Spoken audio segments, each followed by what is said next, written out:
Circle எப்படி வருது, இதில் வந்து எப்படி பை வேல்யூ வந்துச்சு அப்படின்னு சொல்லிட்டு என்னுடைய யூகம்.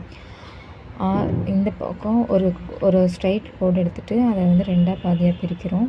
அதை 6ன்னு எடுத்துக்கிறோம்.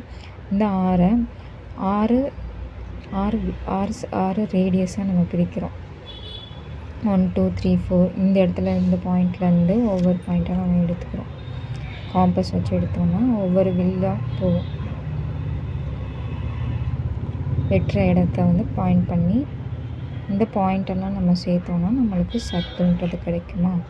இந்த சர்க்கிளை இப்படி தான் பாதியாக நம்ம பிரிக்க முடியும். இப்படி பிரித்தோன்னா இந்த மாதிரி கிடைக்கும் நமக்கு. அதுதான் நான் 6 அப்படின்னு சொல்லி கொடுத்துருக்கேன். 6 × 2 24 கிடைக்குமா. அப்போது உங்களுக்கு ரன் ஆகுது. நான் ஏற்கனவே சொன்ன மாதிரி தான். இந்த சர்க்கிள்லேருந்து ஒரு டயர் இருக்குன்னா அந்த டயரு ரன் ஆகிற ஸ்டார்டிங் வந்து எண்டிங் பொசிஷன்.